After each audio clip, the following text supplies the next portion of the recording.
We're back with another episode of App Stories. I'm John Voorhees, and with me, of course, is Federico Viticci. Hey, Federico. Hello, John. How are you? I'm doing really well. Our show today, Federico, is sponsored by Nom Nom. Let's talk. We got a lot to talk about. We got WWDC coming up. That is correct. And so we're going to follow sort of what we did last year, but of course it's going to be slightly different because we're going to be in person, both of us, and actually Alex too, at WWDC in Cupertino during that week. So what we are going to do, obviously, I want to start with the club. There's going to be WWDC themed issues of Mac Stories Weekly on Friday and a special sort of end of the month May issue of the monthly log just before WWDC. Right. So we're getting in the spirit of WWDC with both weekly and the monthly log. And speaking of weekly, I also want to immediately say that the issue of weekly that will come out during the week of WWDC, so the one after the one I am referring to, issue 372, Yes. That will come out on Saturday instead of Friday because I'll be traveling on Friday. I'll be coming back to Italy. So and we always do that during the week of WWDC to give us a bit more time to work on stories, given the massive influx of news and announcements that will be awaiting us after the keynote. Yeah, absolutely. Let me tell you a little bit about what we're doing with App Stories, though, because that's pretty cool. For starters, Federico, this week we are going to record App Stories live in our Discord community. Now, the Discord community is a perk that's available for both Club Mac Stories Plus and Club Premier members. And when we do these, it's going to be a lot like what we just recently did with Mac Stories Unwind. We will record live in our audio channel in Discord so people can listen live and they can ask questions. So we're going to, we'll have final thoughts about WWDC and everything going on. So stay tuned. If you're a member of Club Mac Stories Plus or Premier, stay tuned in the Discord to see exactly when that will be, but it'll be in the latter half of the week. And we'll get that out as usual on Sunday and Monday. So that'll be the Monday of the keynote that everybody else gets access to that. But if you want to hear it early or you want to get it for when you're traveling, on your way to WWDC, whatever it happens to be, you can listen live in the Discord or on Sunday if you're an App Stories Plus subscriber. What else? Oh, I guess we're going to have a lot of episodes during the week of WWDC too, which is pretty cool. I mean, we've done that now. I don't know. I think this will be our fourth year, doing multiple episodes during the week. We'll have the one that I just mentioned that comes out on Monday, but we'll also be recording some initial keynote reactions Monday afternoon. That'll be released on Tuesday, and we'll have at least 2 or 3 more episodes besides that. So stay tuned for that. It'll be out pretty much every day during WWDC. That is correct. We're going to be doing, there's going to be a couple of surprises, I think. So that's going to be fun for the episodes during WWDC. Did we mention that we're doing a WWDC channel in Discord? We're going to be doing that. No, we have not mentioned that. Yeah, that's another thing. There's going to be a dedicated channel just for WWDC news and updates where people can come together and discuss. And of course, there's going to be coverage on Mac Stories. We're going to be covering all of the announcements as well as our first impressions from the conference, from WWDC, as they happen through the course of the week on Mac Stories. And lastly, if you are in person at WWDC, and if you see us, John and me, and if you see Alex, hit us up in person. Come say hi. We'd love to meet listeners and readers and club members. And until they last, we also have pins and stickers to give away for free. So if you see us, remember this bit from App Stories. We have stickers and pins, but supply is very much limited. So come say hi. Yeah, these are pre-COVID supplies that we had that really didn't go anywhere for a couple of years, but Federico's bringing them over from Italy. I'm looking forward to it. All right, Federico, do you want to talk about, let's talk about Logic Pro for the iPad, because I reviewed that this week and I had a lot of fun with this one. I mean, this app to me is really a pretty remarkable feat of both design and engineering, because it's not easy, I think, to fit an app like Logic on a screen as small as an iPad Pro 12.9 even. I mean, if you look at Logic, the Mac version on a MacBook Air, for instance, a 13-inch MacBook Air, you can see that it's not really an app that's designed for a screen that small. There's a lot of Chrome, there's a lot of UI elements and things in that app that make it feel very cramped on a Mac that small. But with Logic for the iPad, Apple's done a really nice job, I think, of making it not only feel bigger and easier to manipulate your tracks while you're editing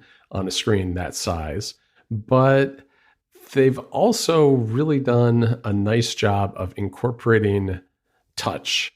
This is Logic Pro reimagined from the ground up. And I really hope that a lot of this design language, to the extent it makes sense on a laptop or a desktop computer, comes to the Mac as well, because I think it's a really nice, cleaner look that is more enjoyable to use. Now, there's an aspect of this which is, well, there are fewer features in Logic Pro for iPad, so it is a little easier maybe to fit everything in that way. But I think it would be a mistake to write off Logic Pro for the iPad as either a starter app or a companion app or some sort of watered down version of Logic on the iPad. On the Mac. It really is pretty fully featured. And while not everything that everybody would want there is there, it's very good for a 1.0 in my estimation. Mm-hmm. So one of the things, though, is there are some limitations. And one of the things that I did, it's interesting because I had a very different experience than, say, like Jason Snell, who edits podcasts very differently than I do. And it's funny, I kind of realized and thought to myself as I was working on this, because, Jason has written a lot about how he edits podcasts in the past and done some videos. And I've kind of seen all of that.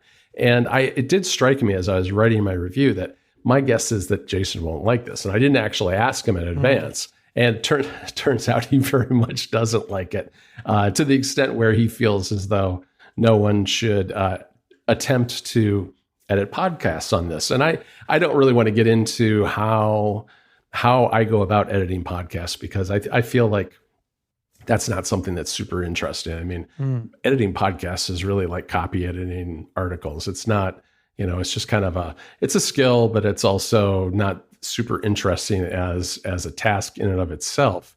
But what I think is interesting about the fact that Jason had such a different reaction from me is that, to me, what it shows is that Logic Pro for the iPad is not as flexible as the Mac version. It just doesn't cover the same surface area of ways people edit, which, that's unfortunate, I guess, but it is also a 1.0. So I'm not particularly concerned about this. I mean, I know you guys talked about this a little bit on Connected, and, Mike tried to reconcile my view with Jason's and suggested that maybe my view is kind of the same as Jason's, because I feel like there are issues with Logic Pro, which there are definitely issues in terms of the UI and how you go about editing. But I do feel very differently from him about it. I mean, I actually am editing on the iPad. I'm not going to do that all the time. I did it for Unwind last week. How did it go?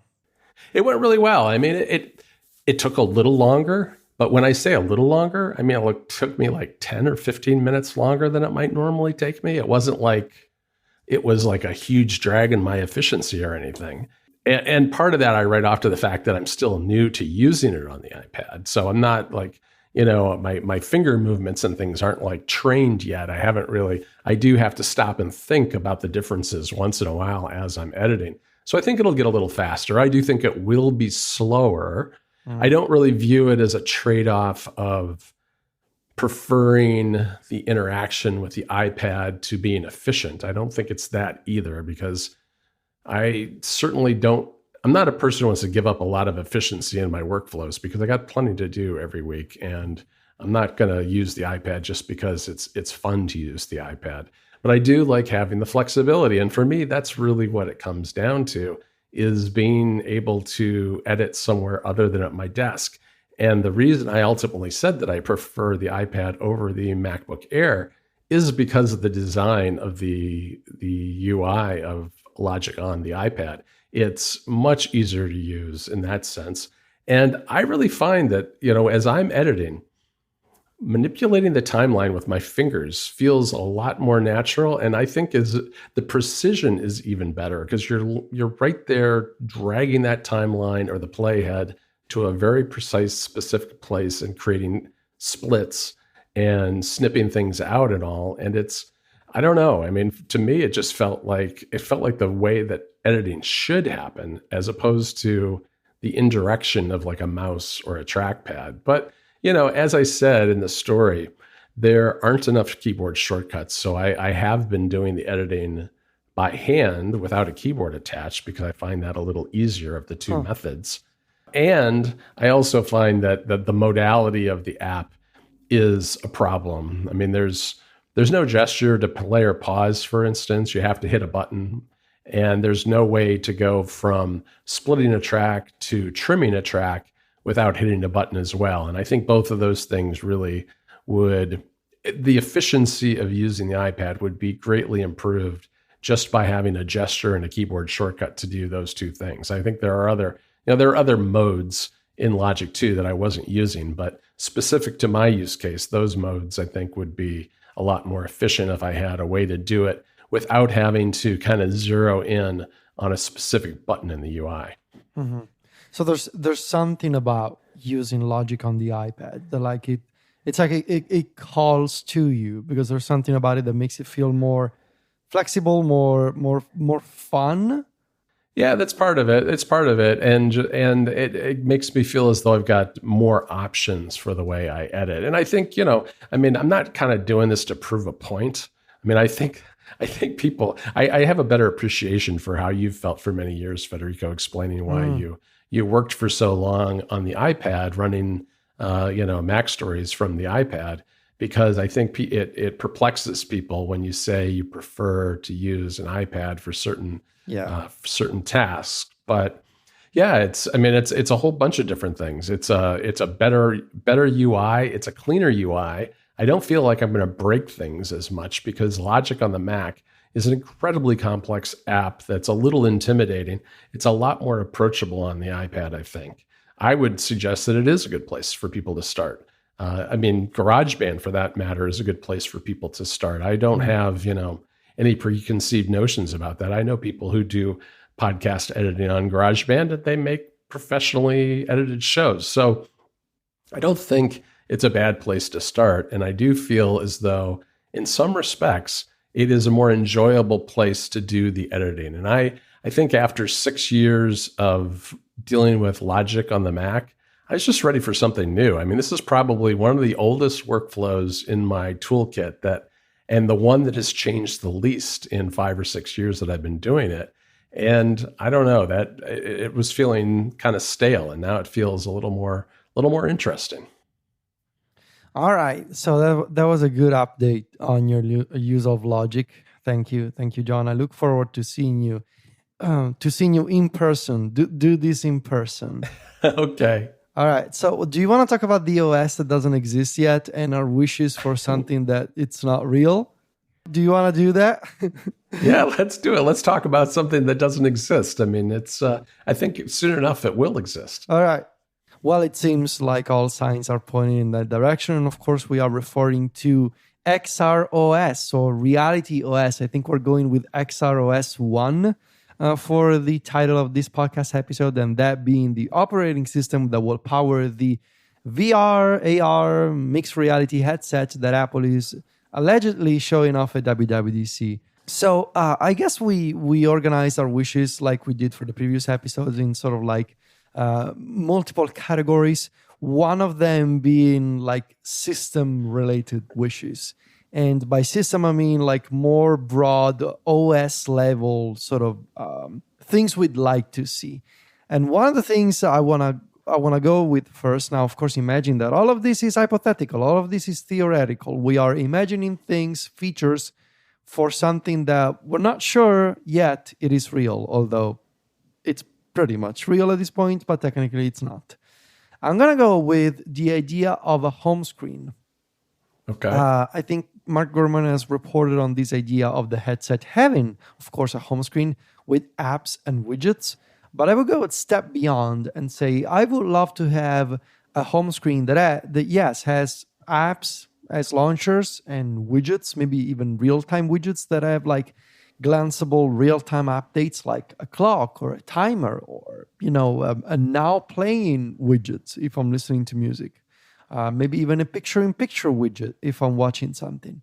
But also, I really would like the idea of a virtual space, like a virtual office or a virtual desk. Right. Call it whatever you want to call it. The MetaQuest has something like this where you boot it up and you step into this virtual space of sorts that you can customize to your liking. And I would even go a step beyond and say, if Apple is doing this sort of home screen that is like your home base, maybe for the headset, it could be fun to have like, the way I'm pitching this is imagine Animal Crossing, but it becomes a new App Store category of apps. So imagine like a virtual furniture API, like a virtual furniture framework for developers to make and sell basically the 3D equivalent of iMessage stickers, but they're actually useful and cool, and they are 3D objects that you can pay for to customize your home base in the headset. You're talking about emotes, but for virtual reality, basically. Yes. Right. Yes. Animal Crossing turned into an API for the App Store. All right. That's interesting. I kind of like that. I mean, I think it would be interesting. I think like I could see a separate store for that, but I could also see it kind of, I guess, be more of the widget type of thing where apps can also donate these things just in the same way that a developer right now can have an app on the iPhone, and part of that universal app bundle can be iMessage stickers. We still see that. You can get your Card Hop stickers or your Fantastical stickers when you subscribe to that calendar app or contact app. So maybe it'll come in that way as well. And it's true. There is still an iMessage store out there. I actually still visit it once in a while, TG. It's lovely. And while I'm at it, I have another one, and I think you will be in agreement with me here. Okay. A 3D version of Memoji, 3D characters. Like, I hope the headset will let me maybe like take my existing Memoji and like optimize it for 3D, or just give me more customization options to show myself off. And obviously, like, I imagine you could check yourself in a virtual mirror in your home base, like, and maybe prepare a few like presets for like emotes, for like basically like hand movements or expressions that you can later use in FaceTime calls or whatever. But also just customize your clothing style, your accessories, your sunglasses, eyeglasses, whatever, accessibility options, you name it.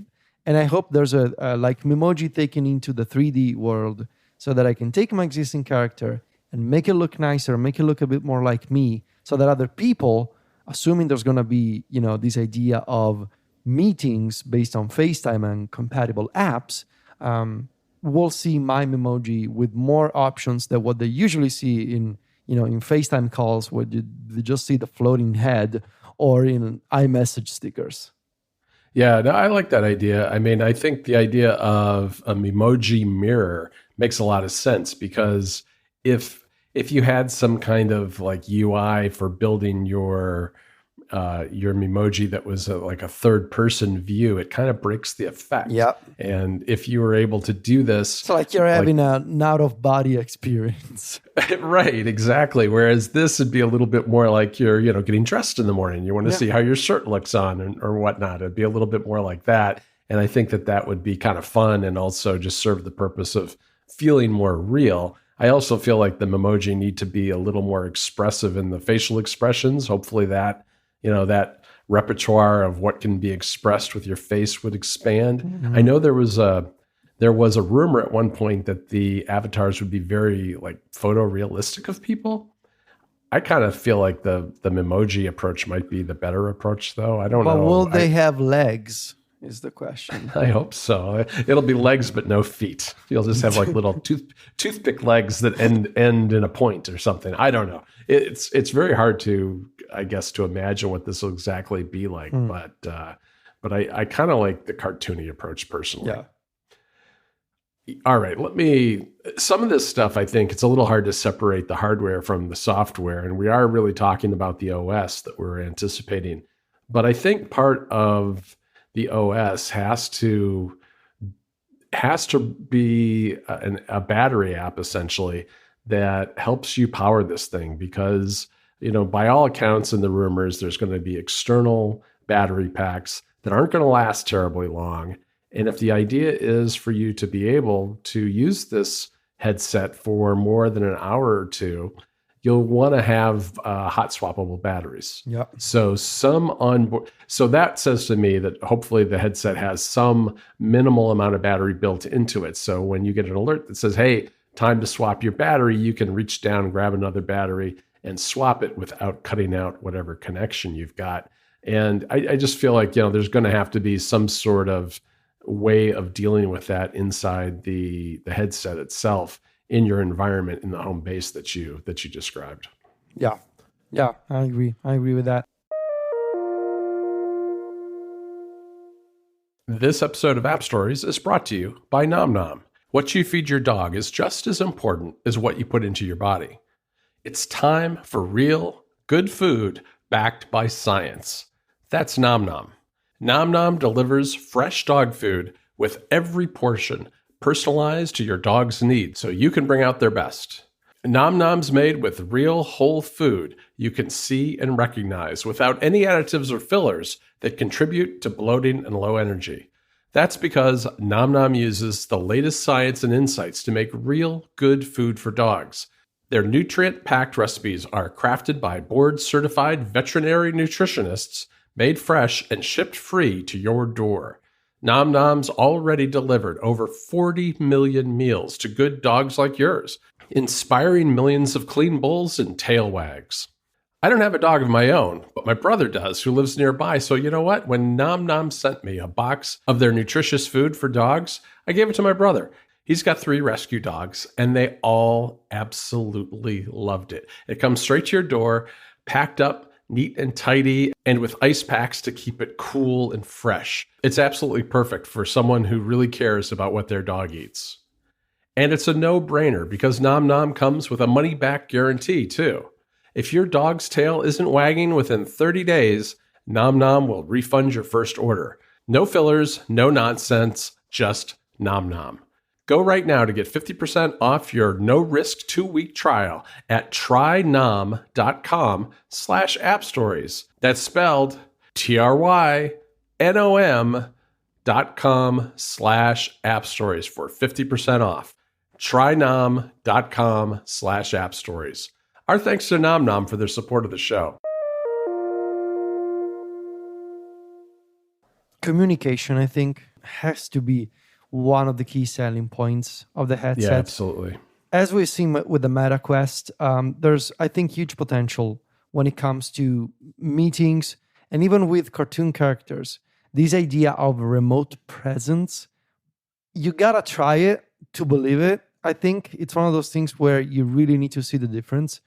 And it may sound silly when it gets described on a podcast, but believe me that this idea of jumping into a Zoom call or even a FaceTime call, and instead of looking at somebody else on a screen, you are looking around and at them, and together you can point at other things around you.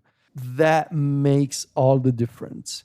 And I think there's a lot of potential here for Apple to take advantage of a bunch of things that they have. If you know how Apple works, you know that they've put the seeds here and there for a bunch of features that I think have a lot of potential. Let me explain. For example, the obvious stuff is, okay, FaceTime in 3D. Now you have this idea of presence. You are stepping into a virtual space. There's a bunch of other people around you. You can use gestures. You can communicate more expressively. There's a lot of perks to that sort of 3D experience. But imagine, like, when you go to a meeting in an office, right? You are in a space, in a conference room, and there's a bunch of people around you, and you can multitask, right? In the meeting, you can point at a whiteboard. Right. Each of you can look at a computer screen. Like, you can do other things during the meeting. Now imagine if you could do multiple things during a virtual meeting with a headset. So what I'm saying, I guess, is the idea of multitasking during FaceTime or, again, meetings based on compatible apps. So for example, let me talk to somebody on FaceTime in 3D. We are in a virtual space together. But in the meantime, I'm also typing into my note-taking app of choice. Like, if I'm in a virtual space and I'm looking at them, I might as well look down at a virtual desk and also take some notes. And similarly, imagine if I could show off those notes to that person. Here, you can see the potential for something like SharePlay, an existing framework that lets you share a piece of content with somebody that goes beyond just what I said about taking notes, but that could be applied to a bunch of other things. Listening to music together, watching a movie together, but remotely. Like playing a game, playing a multiplayer game, thanks to the existing SharePlay framework. Yeah, no, I can definitely see that. And I do feel as though starting with things like Memoji, starting with things like SharePlay and some of the collaboration features that are similar to SharePlay that we saw built into a lot of the system apps with macOS Ventura. A lot of these things are features that I think were built in anticipation of VR. Yep. And it's very intriguing to me, the notion of having like a Mac Stories HQ space where you and I and Alex and anybody else we're working with can come together in a one space to work on a project. That's not something we've ever had the benefit of. And there are benefits to it. I mean, there are benefits to us being remote as well, but that's not something that we've ever experienced. I think, you and I and Alex, for that matter, we just had a call earlier today to talk about some things. And that works, but we just did an audio call. And I think that there are times when having something to show off would really benefit from being in a virtual environment. Maybe Sylvia has created some new designs for the website, and we want to all kind of get everybody's reaction to it and talk to Alex about how would you implement this? And, is this going to be how it'll work in the CSS and, all those technical details that implement the designs. All of that, I think, would be facilitated by being able to do it in an environment where we're all present, as opposed to swapping files around in text messages or having a conversation in Discord like we typically do now. So another thing, Federico, that I think we'll see with the headset is I think we will definitely see Stage Manager.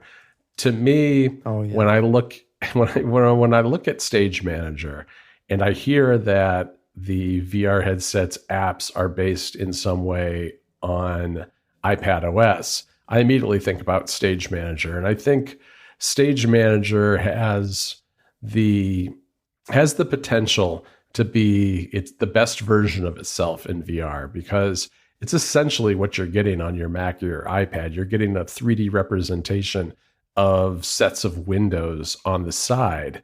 And that to a degree on like a Mac or an iPad, that's a waste of space. It's a handy way to kind of represent the things you're working on and switch between them.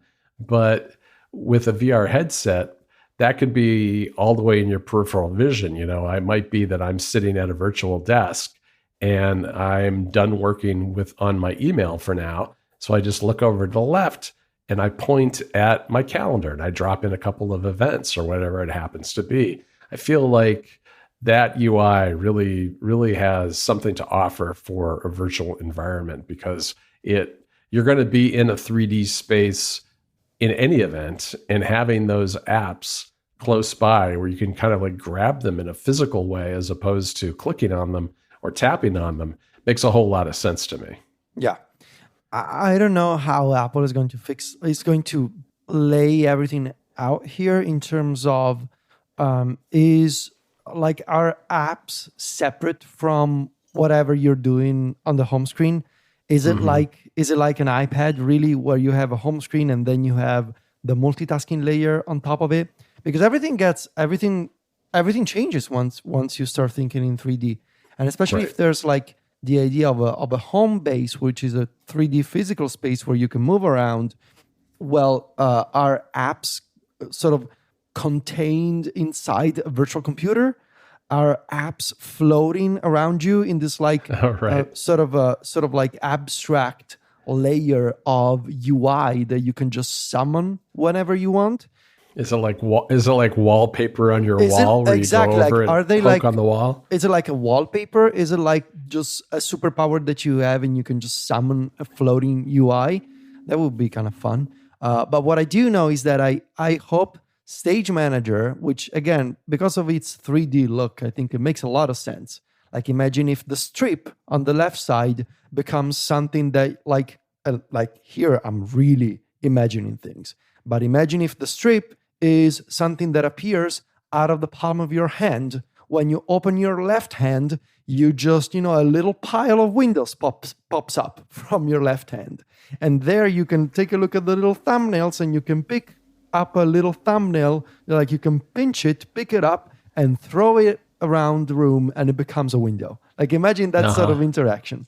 But what I do hope is that you get the ability to organize your workspaces, to name them, and maybe to have the equivalent of a virtual desktop. Speaking of which, there was a rumor that Apple was going to consider pairing the headset with a Mac.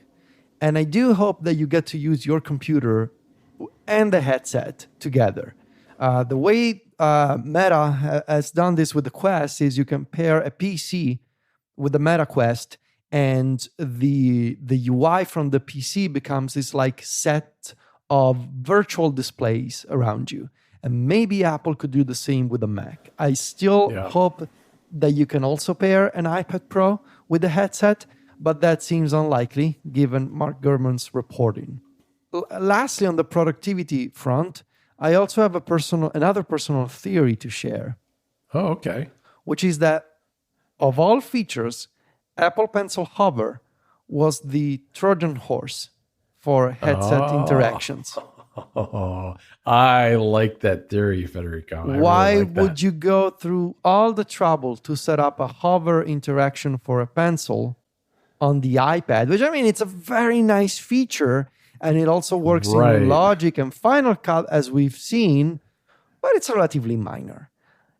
If the headset is powered by iPad apps, as again, Gurman reported, that API, that framework, takes a whole new meaning, because it means you now have already an existing hover API, and you will be able to hover with your hands on top of a virtual interface, because the headset will have hand recognition and gesture recognition. So that unlocks a whole bunch of possibilities with relatively minimal work from developers if they have already done the work to support Apple Pencil Hover. I really like that theory because, this was my first experience with Hover when I reviewed Final Cut Pro for the iPad, because I don't have the latest and greatest iPad, but Apple sent me one for the testing purposes. And it's really neat how you can scrub through the video in Final Cut without actually moving the playhead, which is really handy when you think about it, because if you're editing, you don't want to move your playhead because you're working on a particular point in the timeline, but you do probably want to see from time to time what's coming up. And I could really see that working really well with hand gestures. Let's talk a little bit more about entertainment before we go for today. And I want to, first of all, I want to start, before we get to things like music and games and movies and things like that, I want to talk about fitness a little bit, because this is a category of apps that I think has been pretty popular on the Quest. And I really think with the Apple Watch, there's a really big opportunity here for an integration with the sensors on that, making those sensors work as effectively as though they're part of the headset, and allowing users to take one of the Fitness Plus classes and not only have, what is now just like a a video, straight on shot video of the instructor, but be able to walk around the stage essentially and kind of see how somebody is doing a particular move from the side as well as the front, where you're actually creating your own camera angles instead of relying on the producers of this exercise video to show you the different angles that you need to see. And you could, they, a lot of times in the fitness plus classes, they have 3 people doing like a beginner's version of an exercise, the intermediate, and an advanced. And you might be able to that way just kind of decide, oh, I'm going to kind of move myself over here towards the advanced person and watch what they're doing because I'm ready for that. Or maybe, by the same token, the beginner version of the exercise. I think it could really make that a much richer experience than it is today. Also related to health, I would mention mindfulness for mental health. Sure. I really hope that Apple has worked on like really taking mindfulness and meditation to the next level with the headset because it's perfect for that. Like imagine being able to relax and meditate in different virtual environments, like at the top of a mountain or at the beach or in a forest or whatever you want to be. I can imagine the benefit of this with spatial audio if you're wearing AirPods. And I hope that if this exists on the headset, that, we've seen rumors of the health app expanding to iPad this year, which to me suggests that Apple has done the work to support iCloud Sync for health data across multiple platforms beyond iPhone and Apple Watch. And I hope that if the Mindfulness app, with a whole new 3D experience is available on the headset, I hope that it will count against your mindful minutes on the Apple Watch. Yeah, I think that would be really great. The other category, I think, of entertainment type stuff that would work really well here is live events. And I'm thinking in particular both of music and sports. Those two things. I mean, this is something that I don't think that a streamer, I think it will work particularly well. And now that Apple has the contract with MLS, it has the potential to stream those games in virtual reality and give fans a whole new experience. And what I think, if they do that, and if they do it right and they do it well, it really is going to have sports leagues knocking on their door, I think, because I don't really feel like there's another technology company out there that is in a position to really do that sort of thing, because Apple has its streaming service, but it also has the hardware and software integration that could make that work. And I don't really feel like there's another company that could really do that right now, at least not easily. And then, of course, music has been such a big thing for Apple for so many years. And you and I have talked for years and years about integrations that we'd like to see with music and other services. And, we just saw recently a little bit of an expansion there, which is kind of nice, where they incorporated music guides into maps and added some other features. I really would love to see the concert experience come to a VR headset. Yeah. And speaking of music, I would also love to have sort of, what was it called? Like when back in the iTunes store days, you could buy an album and it was like this enhanced experience. Yeah. Boy, that was a long time ago. That was iTunes days. Yeah. And it had it basically was like a little bit like bonus material for a DVD, but with music, right? Yeah, I'm trying to think of the name. I don't remember the name. And I'm trying to Google it because I just thought of it. iTunes LP, maybe? I think it was iTunes LP. Yeah, that was that's iTunes. Yeah, that was a 2009 feature or something. But basically, so what I'm thinking is the idea of, imagine a sort of a comeback of this idea when you want to listen to an album and really dig into listening to an album. Now, obviously, people like me do this with good headphones and amplifier and just sitting down and, dimming the lights and just focusing on the music. But imagine, again, stepping into a virtual space where you can listen to music while having, in this 3D space around you, real-time lyrics floating in one corner of your field of view. And maybe behind you, there's a little shelf with artist information, like metadata, where you can read more. Maybe there's a bunch of other floating widgets elsewhere. And all of this information could be bundled into an album. And of course, this is something that Apple tried before. You got to get the labels on board. But I don't know, I'm fascinated by this idea of music enhanced for the headset, for the real music lover who wants to dig into an album, listen to it while checking out photos, videos, other info, metadata, lyrics, sort of appearing, floating in the air, real-time lyrics floating in the air as you listen. I think that would be pretty cool. Or maybe you have like a little magazine sitting on your virtual coffee table in front of your virtual couch that you're listening on, right? That has articles about the artists and things like that. That's really cool. I like that idea. I wonder if, I think the rumors very early on said something to the effect that you were going to need to use AirPods Pro with the headset. And to me, that seems like one of those rumors that maybe got lost in the translation, where maybe there's baseline audio built into the headset, but it also works with AirPods Pro, so that if you really want to have one of these more immersive audio experiences, that you can kind of step up to a better headphone using that sort of thing. I don't know. That could be an interesting thing. Yeah. And I have two final things to say. Obviously, I also hope that there's TV content, like TV shows and movies. I hope that Apple has worked with partners, as you mentioned, like experiences for things like concerts, but also movies or documentaries, like specifically optimized for the headset. And this would be extra nice if this headset upgrade worked like when Apple upgraded iTunes content to 4K for free. Suddenly, a bunch of movies or documentaries, they also have a 3D, a sort of VR experience. So that would be pretty neat. And lastly, games, right? VR, AR games. I think there's not much else to say there. We've all played with AR games on the iPhone and VR games with the PSVR or a Meta Quest. And yeah, I just hope that Apple has a strong video game offering here.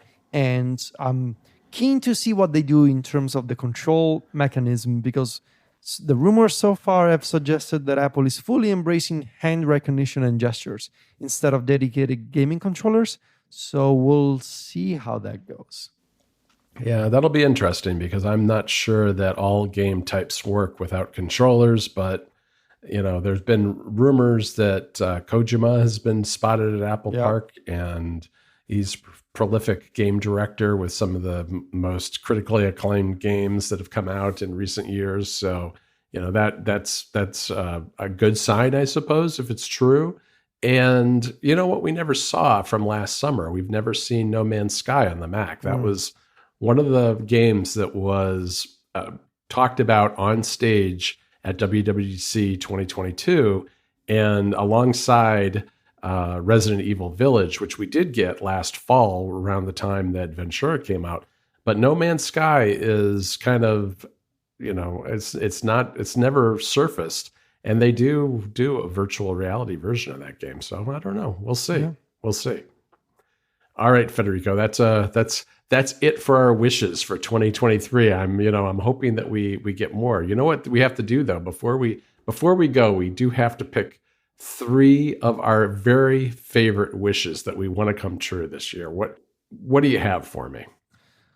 3 total. 3 total from any of the wish list episodes that we've done. All right, so I'm gonna go with improvements to Stage Manager on iPadOS. Multitasking within meetings with the headset, and interactive widgets on iOS. All right. I am going to go with a system clipboard manager for iOS and iPadOS. That is something that I feel the absence of every time I switch over to the iPad in particular. I'm going to also pick live event activities in xrOS, because I think that the notion of having concerts and sporting events would be really good for a virtual reality environment. And finally, I am going to wish for improvements to Stage Manager, very particularly on Ventura, whatever the next version of Mac OS is, because I feel like it's closer there than anywhere else to being a really good alternative multi-windowing system.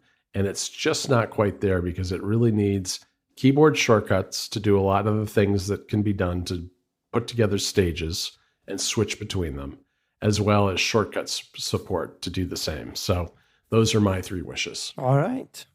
Well, that's it. We've done them all.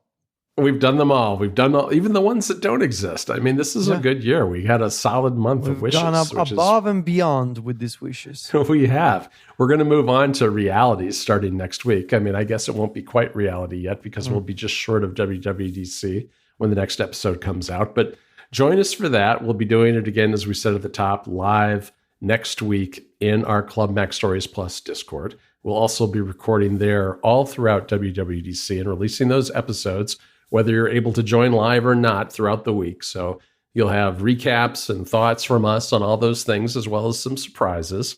I want to thank our sponsor for this episode. That's Nom Nom. You can find me and Ticci over at macstories.net. Federico and I are also on Mastodon. Federico can be found at ticci.macstories.net. I can be found at johnvorhees.macstories.net. And of course, we're on Instagram, where Federico is at Viticci. That's VITICCI. And I'm at John Voorhees. JOHNVOORHWES. Talk to you next week, Federico. Ciao, John.